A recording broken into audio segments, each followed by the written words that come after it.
بسم اللہ الرحمن الرحیم۔ فرشتوں کی دنیا۔ فرشتے اللہ تعالیٰ کی نورانی مخلوق ہے جنہیں ان کی اصلی شکل و صورت میں دیکھنا انبیاء کرام علیہ الصلاۃ والسلام کے علاوہ کسی اور کے لیے ممکن نہیں۔ یہی وجہ ہے کہ ہمارے ارد گرد لاتعداد فرشتے اپنے کاموں میں مصروف ہیں، مگر ہمیں وہ دکھائی نہیں دیتے۔ اگر وہ انسانی شکل اختیار کر کے ہمارے سامنے آئے تو پھر انہیں دیکھنا ممکن ہے۔ انسان کی نسبت فرشتے عظیم مخلوق ہے اور ان میں بھی چھوٹے ہیں اور بعض بڑے ہیں۔ فرشتوں میں بعض کے 2 پر ہیں اور بعض کے 600 پر ہیں۔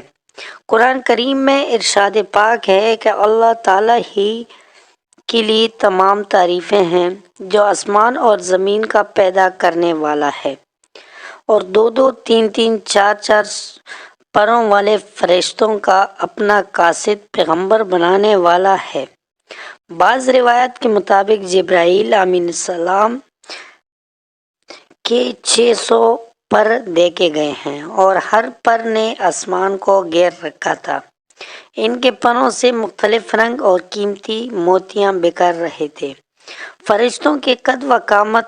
وہ فرشتے جنہوں نے عرش اٹھا رکھا ہے، ان کے قد و قامت کے بارے میں سیدنا انس رضی اللہ تعالیٰ عنہ سے مروی ہے کہ حضور نبی کریم صلی اللہ علیہ وآلہ وسلم نے ارشاد فرمایا، عرش کو اٹھانے والے فرشتوں میں سے ایک فرشتے کے بارے میں مجھے یہ بتانے کی اجازت دی گئی ہے جس کے پاؤں سب سے نچلے 7ویں زمین میں ہیں اور اس کے کندھوں پر عرش ہے۔ اس کے دونوں کانوں اور کندھوں کے درمیان اتنی دوری ہے کہ اس سے طے کرنے کے لیے پرندے کو 700 سال کی پرواز چاہیے۔ وہ فرشتہ کہتا ہے، یا اللہ تو پاک ہے، جہاں بھی ہے اور جہاں بھی ہو۔ فرشتوں کی ضروریات۔ اللہ تعالیٰ نے فرشتوں میں شادی بیاہ کی حاجت نہیں رکھی، اس طرح انہیں کھانے پینے سے بھی بے نیاز کر دیا ہے۔ اس کی وضاحت قرآن مجید میں مذکور سیدنا ابراہیم علیہ السلام کے اس واقعے سے ہوتی ہے جس میں ہے کہ ابراہیم علیہ السلام کے پاس فرشتے آئے تو آپ علیہ السلام ان کے لیے فوراً گوشت لے کر آئے، مگر انہوں نے اس سے تنازل نہیں کیا۔ اللہ تعالیٰ نے فرشتوں کو بیماری، سستی، کاہلی، دکھ، تکلیف، تھکاوٹ اور اطاعت وغیرہ سے محفوظ رکھا ہے۔ وہ دن رات فقط اللہ کی اطاعت میں اپنے کاموں میں مصروف رہتے ہیں۔ قرآن مجید میں بیان ہوا ہے کہ آسمانوں اور زمین میں جو کچھ ہے اسی اللہ کا ہے اور جتنے اس کے پاس فرشتے ہیں وہ اس کی عبادت سے نہ سرکشی کرتے ہیں اور نہ تھکتے ہیں۔ وہ دن رات اللہ کی تسبیح بیان کرتے ہیں اور ذرا سی بھی سستی نہیں کرتے ہیں۔ فرشتے تقریباً عام طور پر آسمانوں میں رہتے ہیں جو صرف اللہ کے حکم سے مختلف کاموں کے لیے زمین پر اترتے ہیں اور پھر واپس آسمان پر چلے جاتے ہیں۔ قرآن مجید میں ایک اور مقام پر خود فرشتوں کی یہ بات مذکور ہے، ہم تیرے رب کے حکم کے بغیر نہیں اترتے۔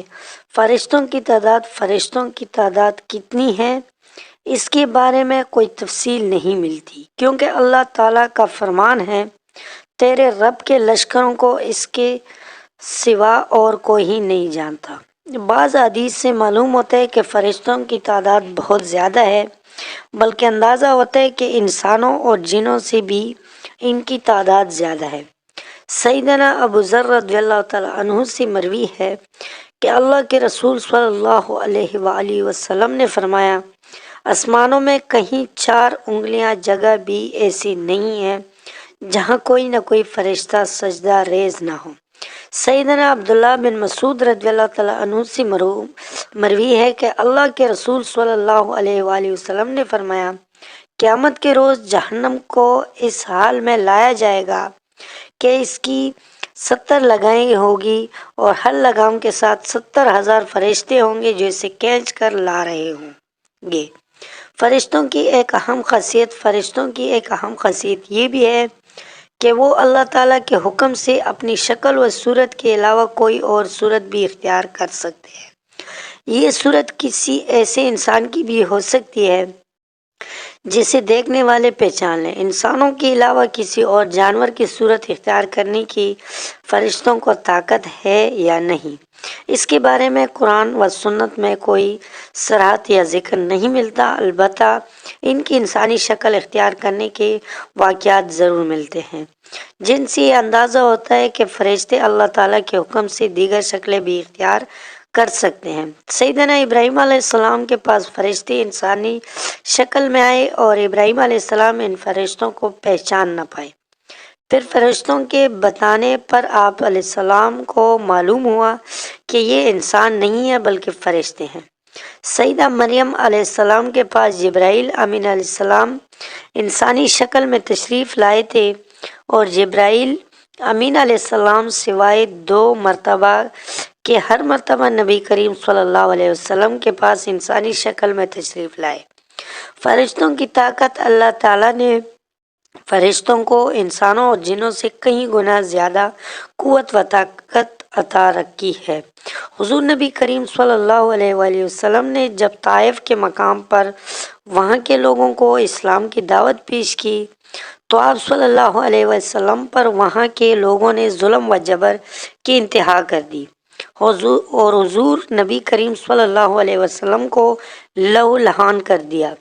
تو اس مقام پر سیدنا جبرائیل امین علیہ السلام تشریف لائے۔ انہوں نے آواز دی اور کہا کہ اللہ تعالیٰ حضور نبی کریم صلی اللہ علیہ وسلم کے بارے میں آپ کی قوم کی باتیں سن چکا ہے، جو انہوں نے آپ کے خلاف اقدام کیا ہے وہ بھی دیکھ چکا ہے۔ آپ کے پاس اللہ تعالیٰ نے پہاڑوں کا فرشتہ بھیجا ہے، آپ ان لوگوں کے بارے میں جو چاہے اس فرشتے کو حکم دے۔ اس کے بعد پہاڑوں کا فرشتہ مخاطب ہوا، اس نے حضور نبی کریم صلی اللہ علیہ وسلم کو سلام کیا، پھر عرض کی، اے اللہ کے رسول، آپ جو حکم دیں گے میں اس کی تعمیل کروں گا۔ اگر آپ چاہیں تو میں دونوں طرف کے پہاڑوں کو ان پر لا کر ملا دوں جن سے یہ پس جائیں گے۔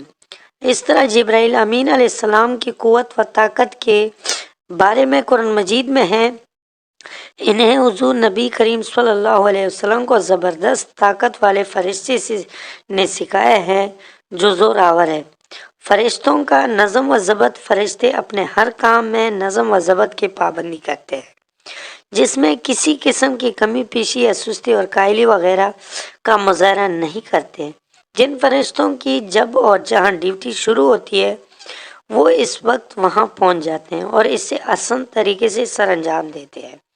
فرشتوں کی موت جس طرح انسانوں کی پیدائش اور موت کے مختلف مراحل ہوتے ہیں، فرشتوں کے لیے یہ مراحل نہیں ہیں، یعنی دنیا میں نئے انسان پیدا ہوتے ہیں اور پہلے موجود انسان فوت ہوتے رہتے ہیں، لیکن اس کے برعکس جب اللہ تعالیٰ نے فرشتوں کو پیدا کیا ہے تب سے وہ زندہ ہے اور قیامت قائم ہونے تک جب تک اللہ پاک چاہیں گے وہ زندہ رہیں گے، تب تک اللہ تعالیٰ کی طرف سے انہیں جو ذمہ داریاں دی گئی ہیں انہیں آسان طریقے سے وہ پورا کرتے رہیں گے۔